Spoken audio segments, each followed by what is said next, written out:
Aos 75 anos, quando todo mundo achava que eu ia morrer sozinha e amargurada, inclusive eu, aconteceu o impossível.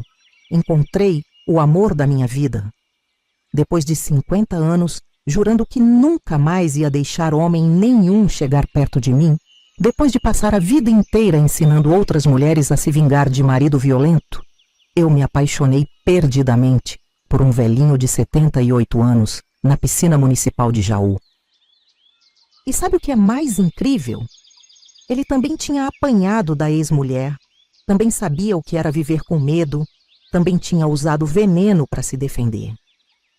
Quando nos beijamos pela primeira vez, eu, com 76 anos, descobri que existia homem capaz de me tocar sem me machucar, de me amar sem me destruir. Mas para chegar nesse final feliz, precisei passar pelo inferno na terra e fazer meu primeiro marido passar por um inferno ainda pior. Envenenei meu primeiro marido durante 15 anos com mercúrio de termômetro quebrado até ele virar um vegetal babando que nem criança recém-nascida. Pingava 3 gotinhas todo santo dia na cachaça dele, assistindo aquele desgraçado ir perdendo os movimentos aos pouquinho. Primeiro a mão que tremia, depois a perna que não obedecia, até chegar no ponto que nem reconhecia mais a própria sombra. E quando ele estava lá, largado na cama, se mijando todo, e eu tendo que trocar a fralda dele como se fosse nenê, eu chegava bem pertinho do ouvido e sussurrava baixinho: "Isso é obra minha, seu maldito. Cada gota que você bebeu foi eu que coloquei. Vocês vão me chamar de assassina, de monstro, de coisa pior ainda, mas esperem ouvir o que esse homem fez comigo antes de me julgarem. Meu nome é Osmarina Furtado da Silva, mas todo mundo aqui em Jaú me conhece como Dona Osma da Farmácia. Tenho 81 anos nas costas. E olha que são costas que já carregaram muito peso nessa vida, viu, gente? Moro numa casinha simples, mas arrumada aqui no centro da cidade, com uma varandinha onde gosto de sentar para ver o movimento da rua. Trabalho na farmácia da esquina há mais de 50 anos, vendendo remédio caseiro, ensinando as mães como fazer xarope para tosse dos filhos, preparando garrafada para quem está com problema nas juntas. O povo me procura porque sabe que entendo de planta, de erva, de coisa que cura. Mas o que eles não sabem é que essas mesmas mãos que preparam remédio para salvar vida também souberam preparar veneno para destruir quem merecia. Antes de continuar, me conta aqui nos comentários. Qual o seu nome e de que cantinho do Brasil você está me ouvindo? Tenho curiosidade de saber até onde a voz dessa velha de Jaú está chegando. Quem sabe tem alguém aí que já comprou remédio na minha farmácia e nem sabia dessa história. Porque o que vou contar agora é segredo que guardei por mais de 60 anos e só agora, com essa idade toda, resolvi abrir o bico para falar a verdade. Essa cicatriz aqui no meu queixo em formato de lua crescente não foi acidente não, minha gente. Foi o primeiro presente que aquele demônio me deu na nossa lua de mel, quando eu tinha apenas 14 anos e não sabia nem o que era ser mulher direito. Ele me bateu com uma ferramenta de ferreiro, daquelas que usa para marcar gado. Só que ao invés de marcar boi, ele achou que podia me marcar como propriedade dele. Essa marca aqui que vocês estão vendo é lembrança de cada tapa, cada chute, cada coisa horrível que ele fez comigo durante 15 anos de casamento, que foi puro inferno na terra. Hoje ensino as meninas novas a se defenderem, porque ninguém me ensinou. Quando alguma aparece na farmácia com o olho roxo, dizendo que caiu da escada, eu puxo ela para o canto e falo baixinho: "Filha, escada não bate sempre no mesmo lugar. Se seu marido está te machucando, tem jeito de resolver isso." E aí eu ensino com todo cuidado como temperar a comida dele, como fazer ele ficar mansinho, sem nem desconfiar de onde vem a fraqueza. Porque aprendi na marra que às vezes a gente tem que fazer justiça com as próprias mãos, quando não tem lei nem polícia que proteja a mulher sofrida. Gente, vocês não fazem ideia do que é viver com medo todo santo dia. Acordar sabendo que vai apanhar antes do café da manhã, que vai ser obrigadas a fazer coisa que nem cachorro merece, que vai dormir com dor no corpo e terror na alma. Durante 14 anos da minha vida, Dos 14 aos 28, vivi num inferno que vocês nem conseguem imaginar. Mas chegou um dia que cansei de ser vítima e resolvi virar o jogo. Foi quando descobri que termômetro quebrado pode ser a arma mais silenciosa que existe no mundo. O mercúrio que sai daqueles tubinhos de vidro não tem cheiro, não tem gosto e mata devagarinho, bem devagarinho mesmo. Primeiro ataca o sistema nervoso, depois vai corroendo o cérebro até a pessoa virar uma casca vazia. E o melhor de tudo, nenhum médico consegue descobrir o que está acontecendo porque os sintomas aparecem com um monte de doença diferente. Tremor nas mãos? Pode ser nervosismo, perda de memória? Pode ser velhice chegando, paralisia nas pernas? Pode ser derrame. Ninguém nunca suspeita que a esposa dedicada está pingando veneno na bebida do marido querido. Aprendi isso tudo observando meu pai, que trabalhava na ferrovia e mexia com produto químico. Ele sempre falava para os filhos tomar cuidado com mercúrio, que era coisa perigosa que entrava no corpo e não saía mais. Na época, achei que era só conversa de pai preocupado. Mas quando vi aquele líquido prateado escorrendo do termômetro que meu marido quebrou na minha cabeça durante uma surra, foi como se uma luz tivesse acendido na minha cabeça. Se ele quer me matar aos pouquinhos com pancada, pensei, eu vou matar ele aos pouquinhos com isso aqui. A primeira vez que coloquei mercúrio na cachaça dele, minha mão tremeu tanto que pensei que ele ia notar. Mas Josivaldo já estava bêbado desde cedo, como sempre, e nem prestou atenção.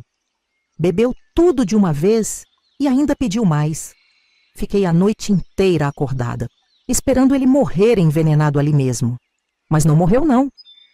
Mercúrio não mata rápido assim. Ele vai entrando no organismo devagar, acumulando, até chegar no ponto que não tem mais volta. E foi exatamente isso que eu queria. Ele sofrendo lentamente, sem saber por quê.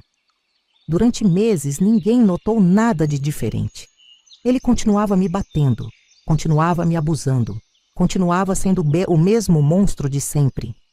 Mas eu já estava vendo os primeiros sinais. A mão dele tremia um pouquinho quando ia pegar o copo, tropeçava às vezes quando estava andando pelo quintal. Pequenas coisinhas que ele atribuía ao cansaço do trabalho na fazenda. Tô ficando velho, ele dizia, sem saber que na verdade estava ficando doente. Doente por minha causa, pelo meu planejamento, pela minha vingança que ele nem desconfiava que estava acontecendo. Passei a quebrar termômetro de propósito, dizendo que era desjeito meu, que era porque minha mão estava tremendo de nervoso. Ele até ria da minha incompetência, sem saber que cada termômetro quebrado era mais munição para minha guerra silenciosa. Eu juntava aquelas gotinhas prateadas num vidrinho pequeno de perfume que tinha ganhado da minha mãe e guardava escondido no fundo do armário da cozinha. Era meu tesouro mais precioso, minha garantia de que um dia ia ter paz. Confesso que comecei a sentir prazer vendo ele definhar. Quando a mão dele tremia tanto que não conseguia segurar a colher direito, eu fingia preocupação, mas por dentro estava comemorando. Ai, meu bem, que será que você tem? Vou fazer um chá para você melhorar, eu dizia. E preparava o chá com mais mercúrio ainda. Era irônico, eu cuidando dele para ele morrer mais devagar, ele achando que eu era a esposa dedicada que se preocupava com a saúde dele. A comunidade toda começou a me elogiar pela dedicação ao marido doente. Dona Osmarina é uma santa, eles falavam. Cuidando assim do Josivaldo com tanto carinho, tanta paciência. Se soubessem a verdade, se soubessem que cada gesto de cuidado era na verdade uma tortura calculada, uma forma de prolongar o sofrimento dele. Eu era a enfermeira mais carinhosa do mundo, mas também era a envenenadora mais eficiente que já existiu. Depois de uns 5 anos, ele já não conseguia mais trabalhar direito na fazenda. As pernas ficavam fracas, a vista embaçava, a fala começou a ficar pastosa. Os vizinhos achavam que era derrame, os curandeiros da região diziam que era feitiço, mas eu sabia exatamente o que era. Mercúrio acumulado no cérebro dele, destruindo neurônio por neurônio. E o melhor, ele estava consciente o suficiente para perceber que estava perdendo o controle do próprio corpo, mas não conseguia entender o porquê. Foi quando ele parou de conseguir me bater que eu comecei a falar a verdade no ouvido dele. Toda noite, quando ele estava deitado na cama, sem força nem para levantar a mão, eu chegava bem pertinho e sussurrava: "Sabe por que você está assim? Fui eu. Cada gota de mercúrio que você engoliu foi eu que coloquei na sua bebida. Você está morrendo por minha causa, bem devagarinho, e não pode fazer nada para me impedir." Os olhos dele se arregalavam de horror, mas a boca já não conseguia formar palavra para me xingar. Aos poucos, ele foi virando uma sombra do homem que tinha sido. Aquele brutamontes que me aterrorizava por tantos anos agora era um corpo inútil que precisava de mim para tudo. Para comer, para se limpar, para se virar na cama. E eu fazia tudo isso com o maior carinho aparente, sempre na frente dos outros, sempre representando o papel da esposa devota. Mas nas horas que ficava só nós dois, eu deixava bem claro quem mandava agora. Por 15 anos ele ficou nesse estado. Vivo, mas morto. Presente, mas ausente. Dependendo totalmente de quem tinha destruído a vida dele durante tanto tempo. E eu cuidei dele com a mesma dedicação que ele tinha para me torturar. Só que ao contrário, cada cuidado meu era um lembrete de quem era a dona da situação agora. Até o dia que a pneumonia levou ele de vez, em 1973, quando eu tinha 29 anos e finalmente podia respirar aliviada.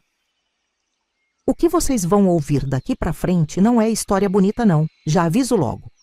É história de sofrimento que nenhuma mulher deveria passar, de humilhação que nem bicho merece, de dor que marca a alma para sempre. Mas também é história de como uma menina indefesa se transformou na própria justiça, de como o poder pode mudar de mão quando a gente menos espera. E principalmente, é história de que nunca é tarde para encontrar a felicidade de verdade, mesmo depois de passar pelo inferno na terra. Agora vou contar como tudo começou. Como uma menina alegre de Jaú virou uma mulher capaz de envenenar o próprio marido durante 15 anos sem que ninguém desconfiasse. Como sobrevivi ao pior pesadelo que uma pessoa pode enfrentar. E como, no final das contas, consegui transformar toda essa dor numa vida que, apesar de tudo, valeu a pena ser vivida. Porque ninguém nasce sabendo ser forte. A gente aprende na marra, quando não tem outra escolha. Mas espera lá, antes de ir direto para o final, tenho que começar essa história lá do começo da minha vida. Senão vocês não vão entender como uma menina alegre e cheia de sonho virou uma mulher capaz de envenenar o próprio marido durante 15 anos. A maldade não nasce do nada, gente. Ela vai crescendo devagar, como erva daninha no quintal. Quando a gente menos espera, já tomou conta de tudo. E para entender minha história, vocês precisam conhecer a Osmarina pequena, aquela que ainda acreditava que o mundo era lugar bom para se viver. Nasci em 1944, bem no meio da Segunda Guerra Mundial, quando o Brasil estava mandando soldado para lutar do outro lado do mundo e todo mundo vivia falando de racionamento e apagão. Meu pai, Sebastião Furtado, era maquinista da estrada de ferro Sorocabana, daqueles homens sérios, de poucas palavras, que acordava antes do galo cantar para pegar o trem das 5 da manhã. Tinha as mãos calejadas de tanto mexer com ferro e carvão, mas era mão carinhosa quando chegava em casa e me pegava no colo para contar a história dos lugares por onde o trem passava.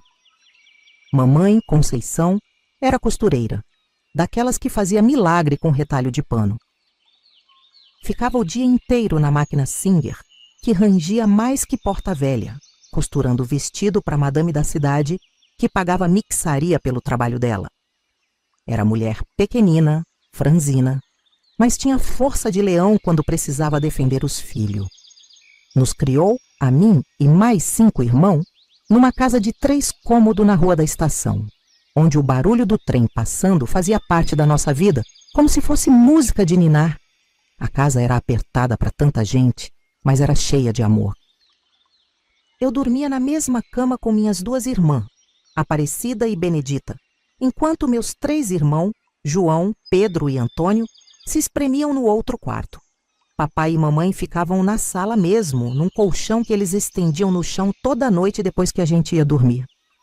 Não tinha luxo nenhum. Tomava banho numa bacia de alumínio, a luz era de lamparina, o banheiro era lá no fundo do quintal. Mas era nossa casa, era nosso cantinho de felicidade. Desde pequeninha, eu era diferente das outras meninas. Enquanto elas brincavam de boneca e casinha, eu vivia catando vidro quebrado na rua para fazer minha farmácia de mentira.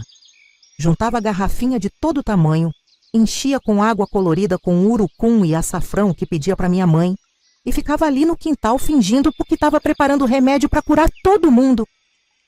Essa menina vai ser doutora, minha mãe falava, rindo da minha brincadeira.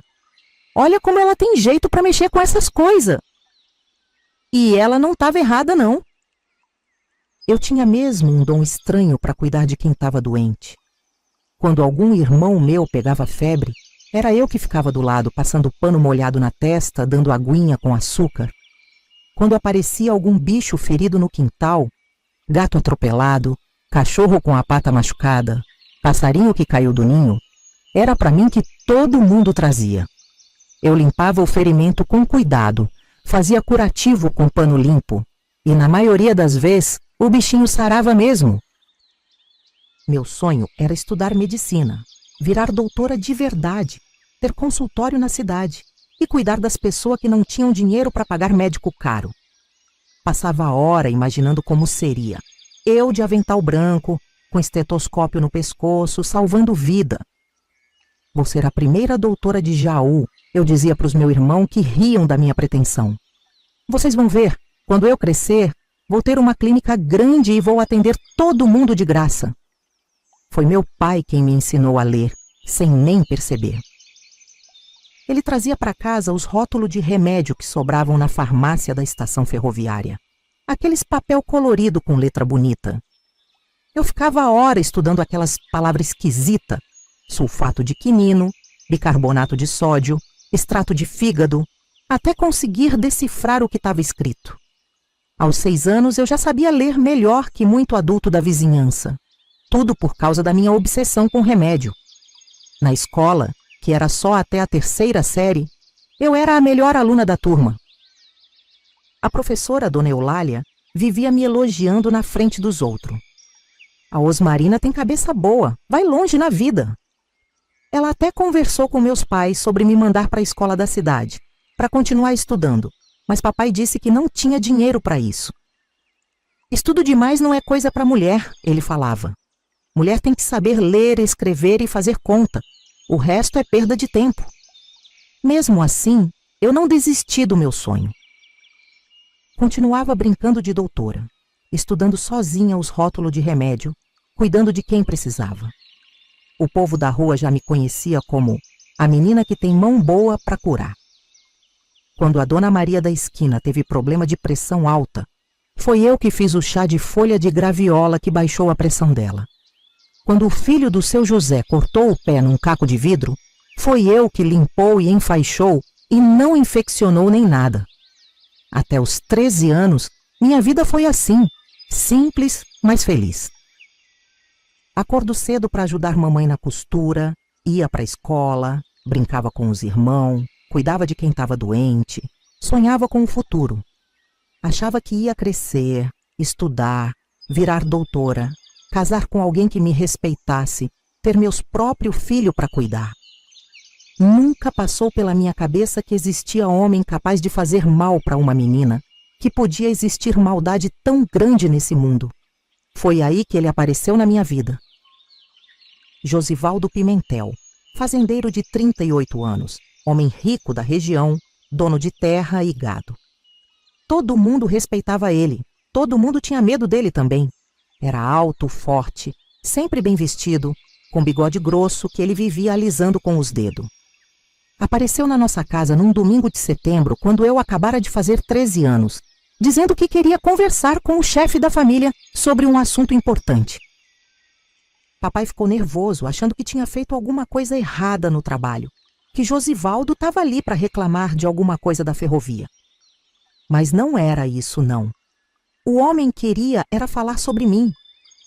Seu Sebastião, ele disse, tirando o chapéu e sentando na nossa mesa da cozinha. Vim aqui pedir a mão da sua filha mais velha em casamento. A Osmarina é menina direita, trabalhadora. Vai dar boa esposa. Eu estava ali na cozinha, ajudando mamãe a servir café, e quase deixei a xícara cair no chão quando ouvi aquilo. Josivaldo começou a frequentar nossa casa todo domingo depois do almoço. Sempre trazia presente. Um pedaço de carne para a família, tecido bonito para a mamãe fazer vestido novo, doce para nós criança. E sempre pedia para conversar comigo sozinha na varanda, longe dos olhos dos meus pais. Vem cá, Osmarina. Ele falava com aquele sorriso que eu achava assustador. Vamos conversar sobre nosso futuro, sobre como vai ser quando você for minha esposa. Desde o primeiro dia, alguma coisa dentro de mim gritava que aquilo não estava certo. O jeito que ele me olhava não era jeito de homem apaixonado. Era jeito de quem estava avaliando mercadoria. E as conversas dele me deixavam com um aperto no peito que eu não sabia explicar. Você vai aprender a ser mulher comigo, ele dizia, passando a mão no meu braço de um jeito que me dava arrepio de nojo. Vou te ensinar tudo que uma esposa precisa saber, todas as obrigações que você vai ter para comigo. As mãos dele sempre encontravam um jeito de me tocar onde não devia. Uma hora passava a mão na minha costa quando estava explicando alguma coisa. Outra hora apertava minha coxa quando estava sentado do meu lado.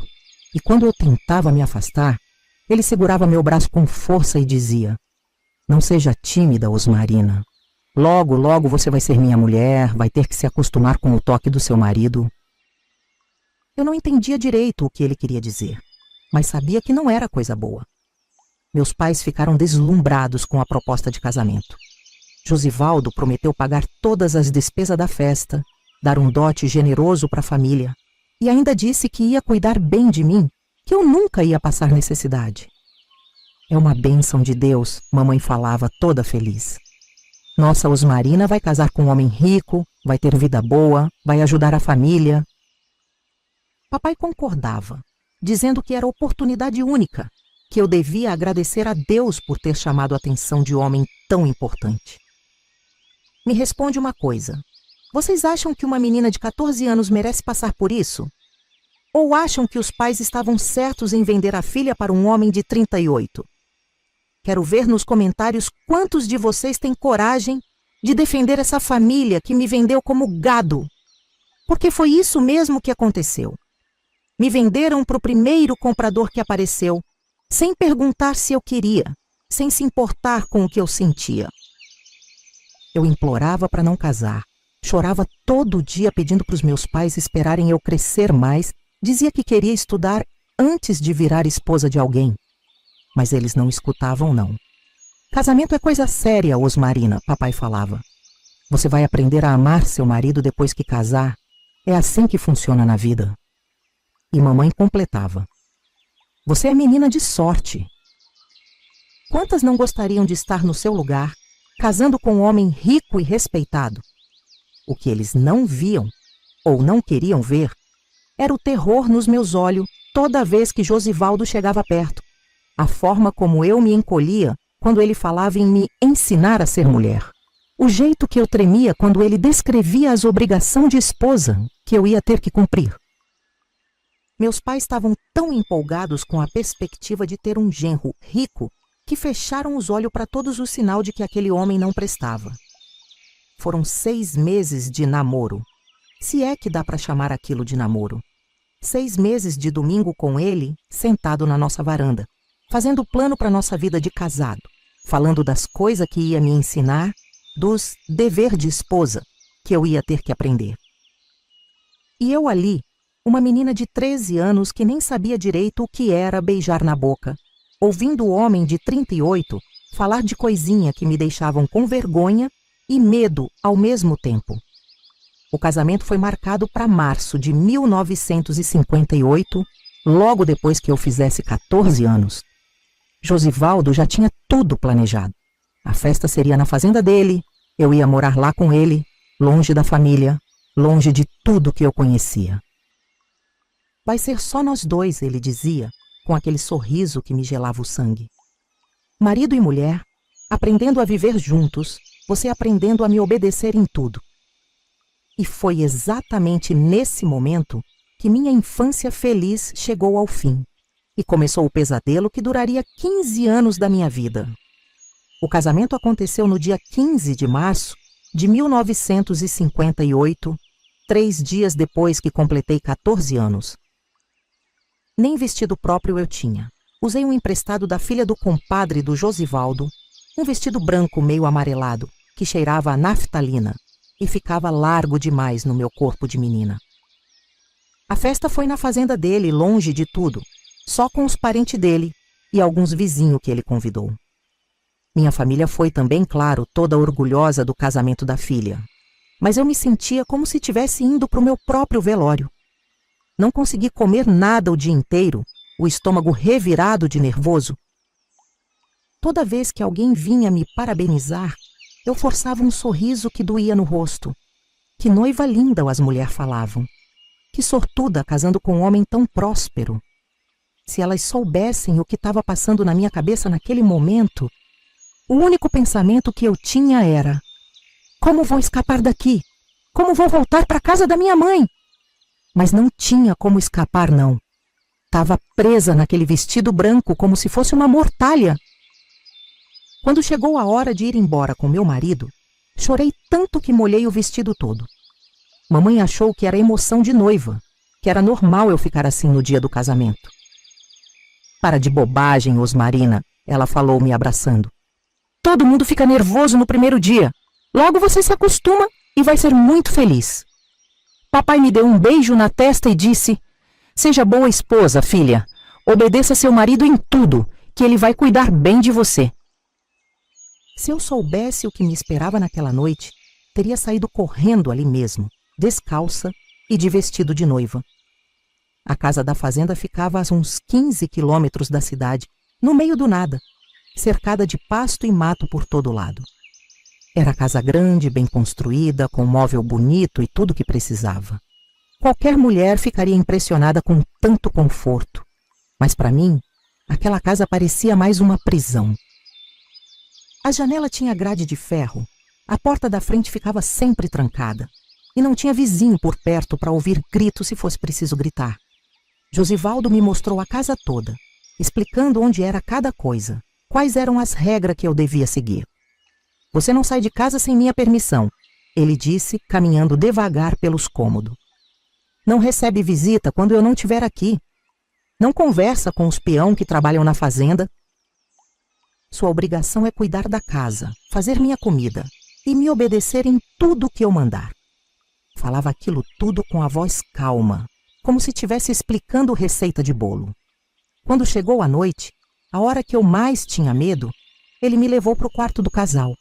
Era quarto grande, com cama de casal no meio, guarda-roupa de madeira escura e uma bacia com jarro para lavar o rosto. Agora você vai aprender a ser mulher de verdade, ele disse, começando a tirar a roupa dele. Vai aprender qual é sua obrigação de esposa, o que tem que fazer para agradar seu marido. Eu fiquei parada ali, tremendo da cabeça aos pés, sem saber o que fazer. O que aconteceu naquela noite não tem como descrever sem sentir a dor de novo. Ele me rasgou o vestido emprestado, me jogou na cama como se eu fosse saco de farinha e fez comigo coisa que nem bicho merece. Eu gritava, chorava, implorava para ele parar, mas quanto mais eu chorava, mais violento ele ficava. Cala essa boca, ele berrava. Esposa não grita, esposa agradece. Você é minha agora, vou fazer o que quiser com você. E fez mesmo durante horas, até eu desmaiar de dor e terror. Acordei no outro dia toda machucada, sangrando tanto que molhei o lençol inteiro. Mal conseguia andar, as pernas tremiam, o corpo doía como se tivesse apanhado de pau. Josivaldo já tinha saído para a lida da fazenda, me deixando sozinha para me virar como pudesse. Tentei limpar o sangue do lençol, mas era tanto que não saía nem com água fervendo. Chorei o resto do dia, deitada naquela cama, sentindo que tinha virado outra pessoa naquela noite. A Osmarina menina tinha morrido ali, e no lugar dela nasceu uma mulher cheia de medo e dor. Pensei que ia melhorar com o tempo, que ele ia ficar mais gentil quando se acostumasse comigo. Mas não melhorou, não. Todo dia era a mesma coisa. De manhã, ele saía para trabalhar depois de me dar uns tapas para acordar direito. De tarde, voltava para almoçar e sempre arrumava motivo para me bater antes de comer. De noite, me obrigava a fazer coisinha que só de lembrar me dá náusea. Vivia com medo o tempo todo. Nunca sabia que humor ele ia ter, que tipo de violência ia inventar. A primeira coisa que ele fez foi me isolar completamente. Proibiu minha família de vir me visitar. Disse que mulher casada não precisa mais da família de origem. Quando chegava a carta da minha mãe, ele lia primeiro. E se não gostava do que estava escrito, queimava na frente dos meus olhos. Sua família agora sou eu, ele falava. Não precisa mais de ninguém, só de mim. Em pouco tempo, perdi todo o contato com o mundo lá fora. Era só eu, ele e o inferno que tinha virado minha vida. Ele controlava tudo o que eu fazia, até as coisinhas mais simples. De manhã contava quantos ovos as galinhas tinham botado, para ter certeza que eu não estava escondendo nenhum. Contava as batatas da despensa, o açúcar do pote, a farinha do saco. Se faltasse alguma coisa, ele dizia que eu estava roubando, que estava dando comida para os cachorros escondidos. Mulher ladra apanha até aprender, ele falava, tirando o cinto da calça. E batia mesmo com força até eu ficar toda roxa. A violência dele tinha hora marcada, sempre antes do almoço e sempre antes do jantar. Era ritual sagrado para ele. Parecia que não conseguia comer se não me espancasse primeiro. Às vezes usava o cinto, às vezes usava a mão mesmo. Às vezes pegava qualquer coisa que tivesse perto. Cabo de vassoura, pedaço de madeira, corda. E sempre dizia a mesma coisa. Isso é para você lembrar quem manda nessa casa. Para você não esquecer que tem que me respeitar. Uma das coisas mais bizarras que ele fazia era a obsessão com limpeza depois que me batia. Parecia que tinha nojo do próprio ato, que precisava me limpar para poder me tocar depois. Me obrigava a tomar banho com soda cáustica, aquela que usava para limpar o chiqueiro dos porcos. Queimava minha pele toda, deixava vermelho como se tivesse passado fogo. Agora você tá limpa, ele dizia. Agora posso te tocar sem nojo. Era doença na cabeça dele, coisa que não tinha explicação. Quando eu pegava febre, que era frequente de tanto apanhar e se machucar, ele quebrava termômetro na minha cabeça. Dizia que eu estava fingindo doença para não fazer minhas obrigações de esposa. O vidro cortava o couro cabeludo, o mercúrio escorria pelo rosto misturado com sangue. E ainda por cima, ele me obrigava a engolir os cacos de vidro pequeno que sobravam. Isso vai curar sua preguiça, ele falava. Vai aprender a não inventar doença. Minha garganta ficava em carne viva, doía para engolir até água. Passei 2 anos nesse inferno, uns dos 14 aos 16, achando que ia morrer ali mesmo, que não tinha saída para aquela situação. Até que num dia de dezembro, quando ele saiu para a cidade e esqueceu de trancar a porta, resolvi tentar fugir. Não pensei em nada, não fiz plano nenhum. Só botei um vestido e saí andando pela estrada, com a única ideia de chegar na casa dos meus pais, de pedir ajuda, de contar o que estava acontecendo comigo. Andei o dia inteiro debaixo do sol, sem comer, sem beber água, só com a esperança de encontrar alguém que me ajudasse. As pernas doíam, os pés sangravam dentro da alpargata velha, mas eu continuava caminhando. Só mais um pouco, eu pensava. Logo chego na cidade, logo encontro alguém conhecido. Mas a estrada parecia não ter fim, e quando o sol começou a se pôr, ouvi o barulho que mais temia no mundo, o galope do cavalo dele vindo atrás de mim. Josivaldo me encontrou perto de uma ponte, ainda longe da cidade. Desceu do cavalo com uma corda na mão, os olhos cheios de raiva, a boca espumando de tanta fúria. "Então é assim que você me agradece?" ele gritou. "É assim que você retribui tudo o que faço por você?" Me amarrou como se eu fosse animal fugitivo, jogou em cima do cavalo de barriga para baixo e me levou de volta para a fazenda. A viagem de volta foi pior que qualquer surra, amarrada, balançando em cima do cavalo, ouvindo ele prometer todo tipo de castigo que ia me dar. A punição foi a pior de todas. Ele me levou para o galpão das ferramentas, onde guardava martelo, prego, serrote, tudo que usava para consertar as coisas da fazenda. Pegou um martelo grande daqueles de carpinteiro e disse: "Égua chucra precisa ser domada, e você vai aprender de uma vez por todas a não fugir de mim." Me segurou o braço esquerdo, esticou em cima da mesa de madeira e bateu com toda a força em cima do osso. O barulho que fez quando quebrou foi um estalo seco que ecoou pelo galpão inteiro. A dor foi tanta que desmaiei na hora. Quando acordei, o braço estava inchado, roxo, torto num ângulo que braço não devia ficar. Josivaldo não me levou em médico nenhum. Disse que ia sarar sozinho, que eu tinha que aprender na dor. O braço sarou errado, meio torto, e até hoje não consigo esticar ele completamente. Toda vez que vai chover, dói naquele lugar que ele quebrou. É lembrança que carrego no corpo da única vez que tentei escapar daquele inferno. Agora quero ver quem tem coragem de curtir esse vídeo. Aposto que metade de vocês não vai ter estômago para apertar esse botãozinho depois do que acabaram de ouvir. Vamos ver quem é corajoso o suficiente para deixar aquele like aí embaixo.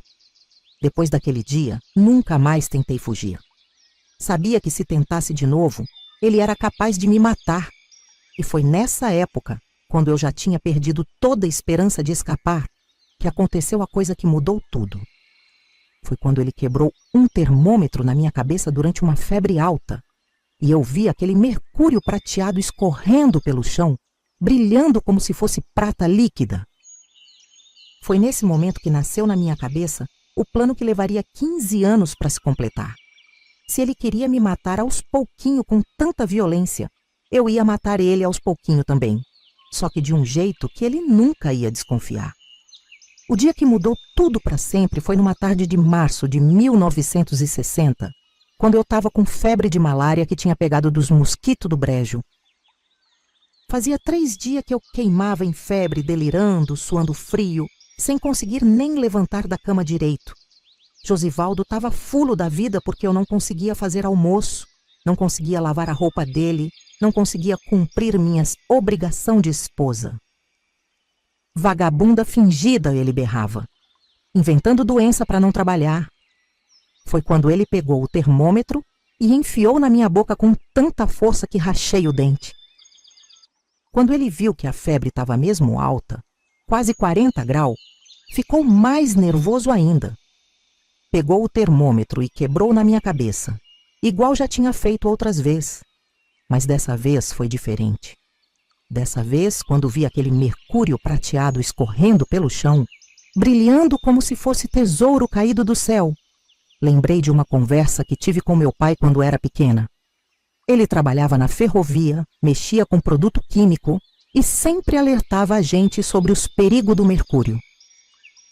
Essa coisa entra no corpo e não sai mais, ele dizia. Vai acumulando, vai destruindo por dentro, até a pessoa ficar doida e morrer.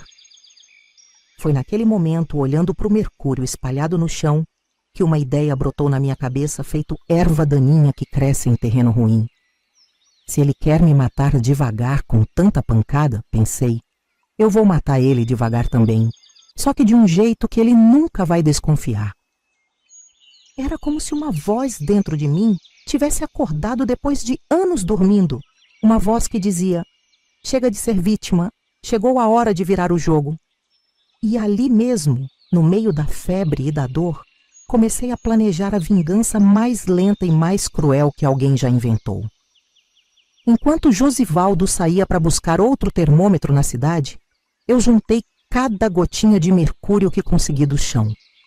Usei uma colher pequena para coletar, tomando cuidado para não tocar com a mão. Guardei tudo num vidrinho de perfume vazio que tinha escondido no fundo do guarda-roupa, aquele que minha mãe me deu no dia do casamento. Parecia poético. O último presente da minha infância feliz ia servir para guardar a arma da minha vingança. 5 gotinhas prateadas no fundo do vidro, parecendo coisa inofensiva, mas que eu sabia que podiam destruir um homem por dentro. A primeira vez que coloquei mercúrio na comida dele foi no leite da janta. 3 gotinhas pequeninas que sumiram no branco do leite como se nunca tivessem existido. Minha mão tremia tanto que pensei que ele ia notar, que ia desconfiar de alguma coisa. Mas Josivaldo bebeu tudo sem nem piscar, ainda reclamando da febre que eu tinha tido. "Agora você melhorou, né?" ele disse. "Agora pode voltar a trabalhar direito." Se ele soubesse que tinha acabado de beber o primeiro gole da própria morte. Passei a noite inteira acordada, esperando ele morrer envenenado ali mesmo. Mas não aconteceu nada. Ele dormiu normal, roncando alto como sempre, e eu fiquei ali pensando se tinha feito certo, se aquilo ia funcionar mesmo. Foi quando lembrei do que meu pai falava. Mercúrio não mata de uma vez. Vai acumulando no corpo até chegar no ponto que não tem mais volta. Era exatamente isso que eu queria. Ele sofrendo devagar, perdendo o controle aos pouquinhos, sem entender o que estava acontecendo. No dia seguinte, fingi estar arrependida da preguiça que tinha tido durante a febre. "Josivaldo", falei com a voz mais doce que consegui, "você podia trazer mais termômetro da cidade? Quero cuidar melhor da nossa saúde, controlar se você está com febre do trabalho pesado na fazenda." Ele gostou da ideia. Achou que eu finalmente estava aprendendo a ser esposa dedicada. Trouxe uma caixa com 6 termômetros, dizendo que agora eu podia cuidar dele direito. Se ele soubesse que cada termômetro era mais munição para minha guerra. Comecei a quebrar termômetros sem querer, sempre com desculpa boa. 1 hora deixava cair porque minha mão estava tremendo de nervoso. Outra hora quebrava porque tropecei no tapete da sala. Josivaldo até ria da minha falta de jeito, sem saber que cada termômetro quebrado era mais mercúrio para o meu vidrinho de vingança. Em 2 meses, já tinha coletado o suficiente para envenenar um boi inteiro. Mas eu não queria ele morrendo rápido. Queria ele sofrendo longo, muito longo mesmo. Calculei a dosagem com o cuidado de quem estava preparando o remédio. 3 gotinhas por dia. Sempre na cachaça da janta, que era quando ele bebia mais e prestava menos atenção no gosto. O mercúrio não tem cheiro nem sabor forte, então se misturava perfeitamente com o álcool. Toda noite eu assistia a ele bebendo o próprio veneno, sorrindo por dentro, imaginando as moléculas daquela coisa prateada entrando na corrente sanguínea dele, chegando no cérebro, começando a obra de destruição que ia durar anos. Os primeiros sintomas apareceram depois de uns 6 meses. Começou com um tremor leve na mão direita, que ele achou que era cansaço do trabalho na roça. "Deve ser idade chegando", ele dizia, olhando para os próprios dedos que tremiam quando tentava pegar alguma coisa pequena. Eu fingia preocupação, fazia chá de erva para ele, melhorar da fraqueza, mas por dentro estava comemorando cada tremidinha. Era sinal que meu plano estava funcionando, que o mercúrio estava fazendo a obra dele no sistema nervoso daquele desgraçado. Aos poucos, ele foi perdendo a coordenação motora. Tropeçava mais vezes, deixava cair coisa das mãos, não conseguia escrever direito. A letra dele, que sempre foi de homem estudado, começou a ficar trêmula, quase ilegível. Quando alguém perguntava o que ele tinha, ele inventava desculpa. Deve ser reumatismo, ou é o trabalho pesado cobrando o preço.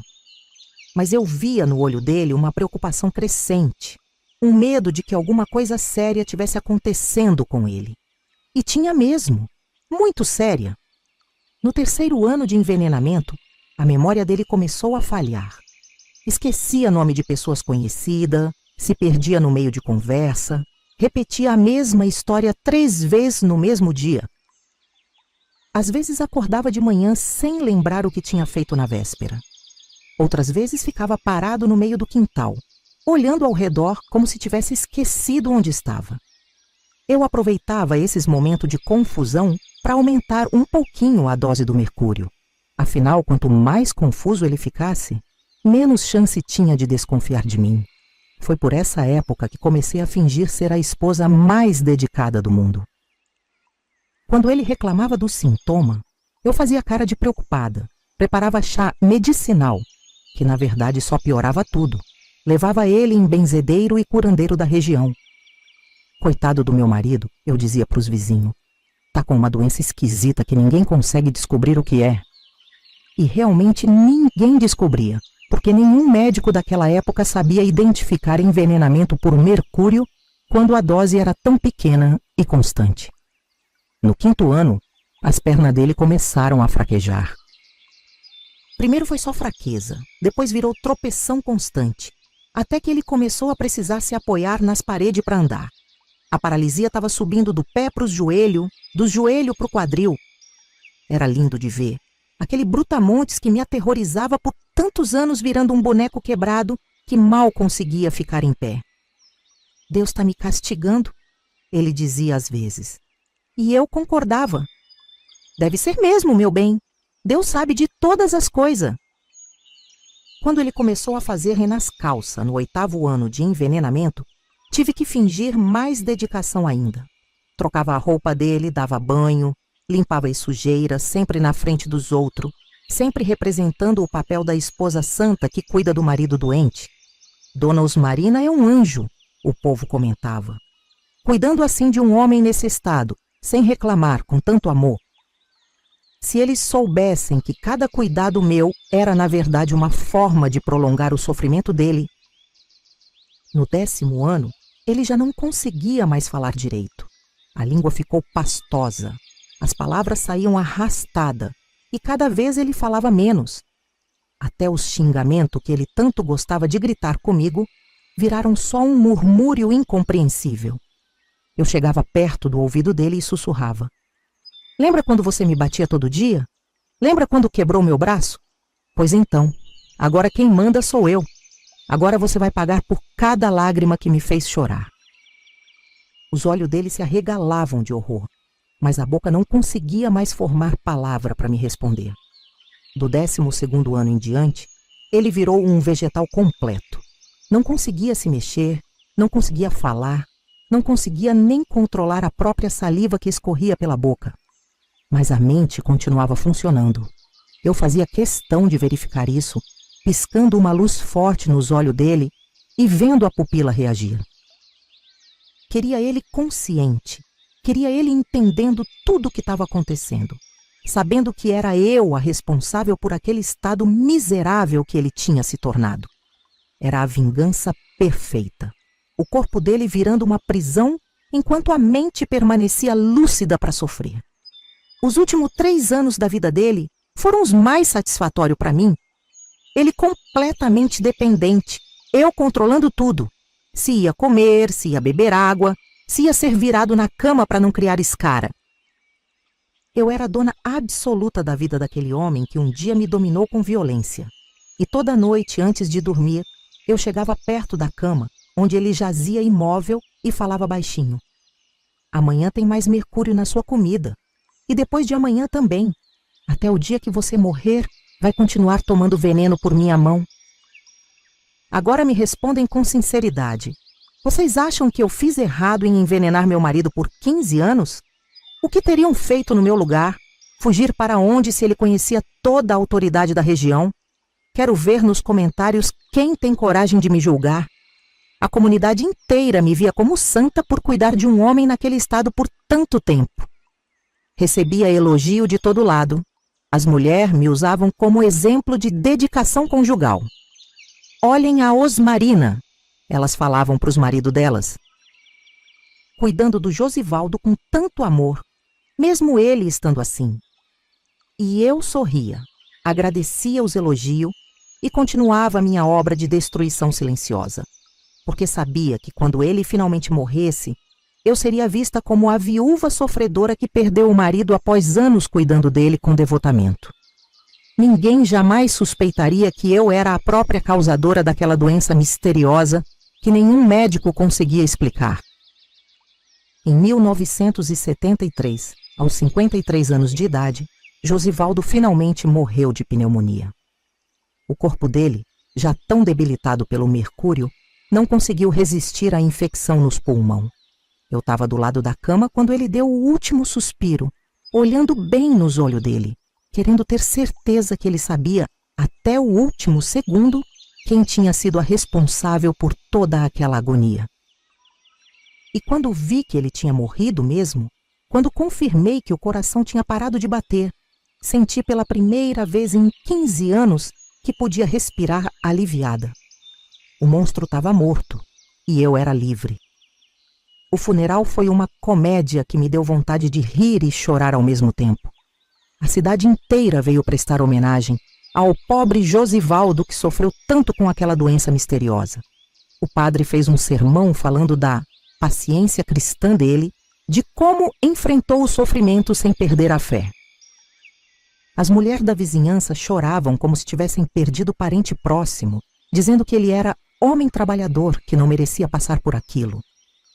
Eu estava ali, de luto fechado, fingindo tristeza, mas por dentro queria gritar: vocês estão chorando por um monstro? Um homem que me espancava todo dia e me tratava pior que animal. Quando vi o caixão descendo para o buraco, senti que podia respirar pela primeira vez em 15 anos.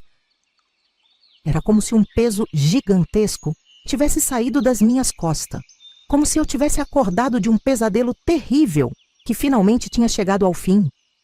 Fiquei ali parada na beira da cova, olhando para a terra caindo em cima da madeira, e pensei: agora sim acabou. Agora você nunca mais vai poder me machucar. As lágrimas que escorriam pelo meu rosto eram de alívio, não de tristeza. Eram lágrimas de libertação. Nos meses que se seguiram, me deu uma euforia estranha misturada com medo do futuro. Por um lado, eu era livre pela primeira vez na vida adulta. Podia acordar sem apanhar, podia comer sem ser vigiada, podia dormir sem terror de ser abusada na madrugada. Por outro lado, não sabia o que fazer com essa liberdade toda. Tinha 29 anos, mas me sentia como se tivesse 80, tão cansada e machucada por dentro que às vezes duvidava se ia conseguir recomeçar a vida. A primeira coisa que fiz foi vender aquela fazenda maldita. Não queria passar nem mais um dia naquele lugar onde sofri tanto, onde planejei minha vingança, onde assisti um homem definhar lentamente por minha causa. Vendi tudo: a terra, o gado, a casa, os móveis, e voltei para Jaú com o dinheiro na mão e o coração cheio de plano. Ia recomeçar do zero, ia virar outra pessoa, ia construir uma vida que prestasse. E a primeira coisa que decidi foi: nunca mais um homem ia encostar a mão em mim. Com o dinheiro da venda, comprei uma farmácia pequena no centro de Jaú, bem na esquina da Rua São José com a Rua do Comércio. Era estabelecimento simples, mas bem localizado, que vendia remédio industrializado e tinha espaço nos fundos para eu preparar meus remédios caseiros. O antigo dono, seu Aristides, me ensinou tudo sobre o negócio: como lidar com fornecedor, como controlar estoque, como atender cliente. Em pouco tempo, eu já era conhecida como Dona Osma da farmácia, a viúva trabalhadora que sabia de erva e tinha mão boa para curar. O conhecimento que tinha aprendido cuidando dos meu irmão doente, somado com tudo que estudei sobre planta durante meus anos de vingança, me transformaram numa curandeira respeitada. As mães traziam criança com febre, os velhos vinham buscar remédio para dor nas juntas, as mulheres pediam chá para regular menstruação. Eu preparava tudo com capricho, explicava como usar, dava conselhos sobre alimentação e cuidado. Era satisfação enorme ver que as mesmas mãos que tinham administrado veneno por 15 anos agora salvavam vida todo dia. Mas o mais gratificante era quando aparecia alguma mulher com olho roxo, com marca de dedo no braço, com aquele olhar assombrado que eu conhecia tão bem. Sempre que isso acontecia, eu puxava ela para o cantinho mais reservado da farmácia e perguntava baixinho: "Filha, quem fez isso com você?" E quando elas contavam, sempre chorando, sempre com vergonha, eu dizia: "Tem jeito de resolver isso, minha querida. Tem jeito de fazer ele parar de te machucar sem você precisar sair de casa." Ensinava elas a preparar chá de erva que deixava o homem mais calmo, menos agressivo. Explicava como misturar calmante na bebida dele, em dose pequena, só para tirar a violência.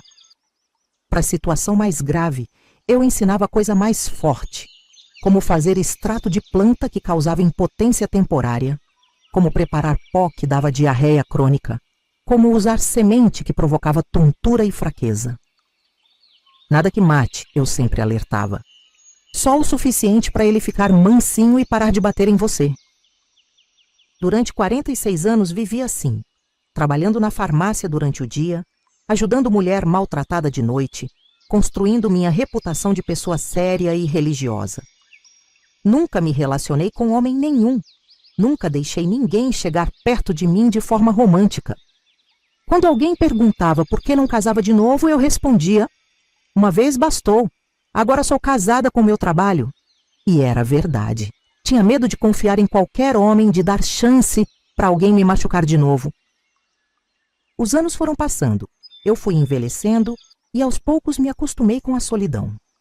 Tinha minha rotina na farmácia, minhas plantas medicinais no quintal de casa, meus clientes que vinham buscar remédio e ficavam conversando sobre a vida. Era existência tranquila, sem sobressalto, sem dor. Não era felicidade completa, mas era paz. E depois de tudo que passei, paz já era mais do que eu achava que merecia ter na vida. Aos 75 anos, meu médico disse que eu precisava fazer exercício por causa da artrose que estava começando a incomodar. Dona Osmarina, a senhora precisa se mexer mais, fazer hidroginástica, essas coisas. Vai ajudar com a dor nas juntas. Eu relutei muito. Tinha vergonha de aparecer de maiô na frente dos outros, de mostrar meu corpo cheio de cicatriz e marca do tempo. Mas a dor nas costas estava ficando insuportável, então resolvi tentar a hidroginástica na piscina municipal.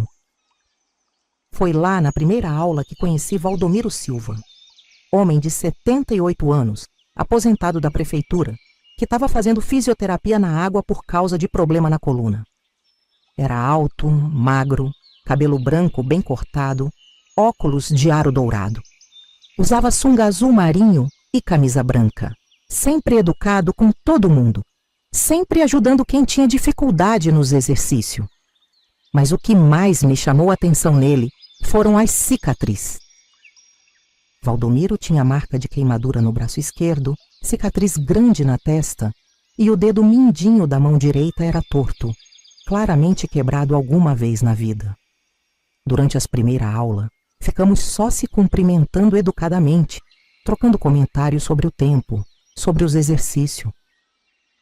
Mas um dia, na saída da piscina, ele me perguntou: Dona Osmarina, posso fazer uma pergunta indiscreta? A senhora também apanhou muito na vida? E eu, surpresa com a franqueza dele, respondi: e o senhor também? Começamos a conversar depois das aulas de hidroginástica, sentado no banco do jardim da piscina municipal.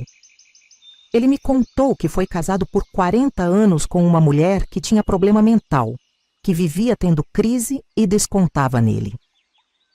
Ela jogava panela de pressão quando ficava nervosa, ele disse, mostrando a cicatriz da testa. Me queimou com óleo quente uma vez, quebrou meu dedo com um martelo. Quando perguntei por que ele nunca saiu de casa, ele deu a mesma resposta que eu daria.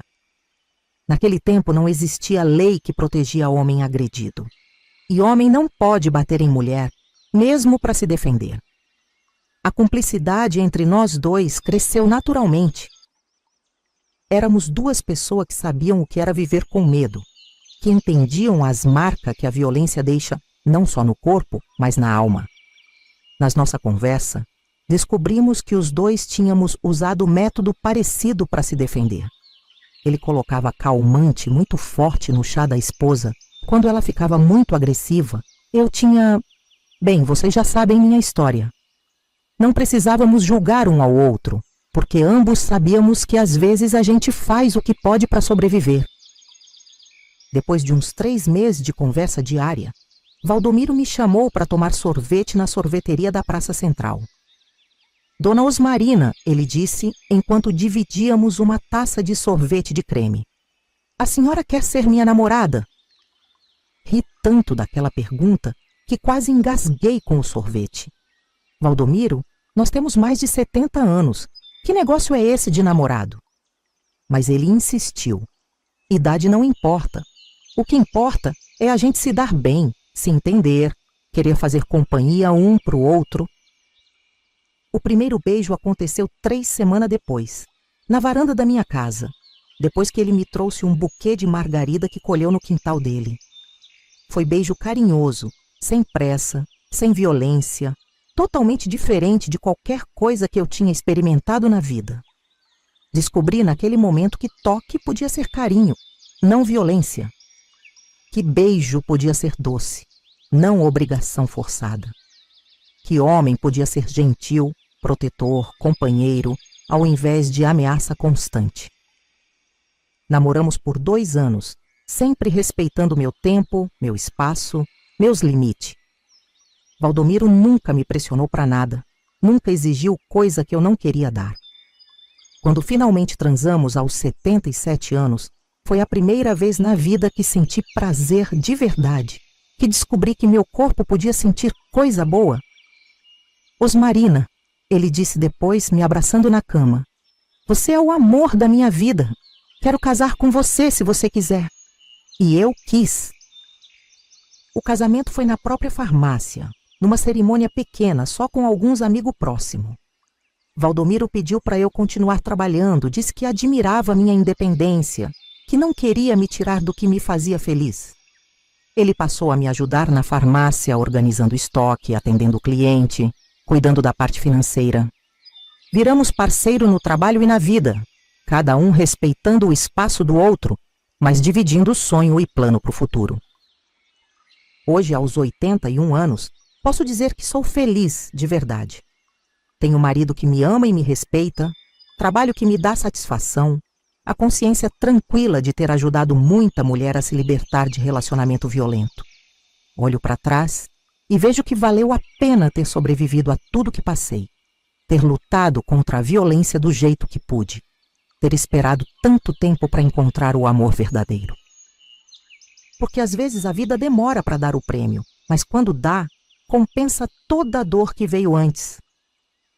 Eu sou Osmarina Furtado da Silva, tenho 81 anos e essa foi a história da minha vida, de como transformei um monstro em vegetal e encontrei o amor verdadeiro aos 75 anos.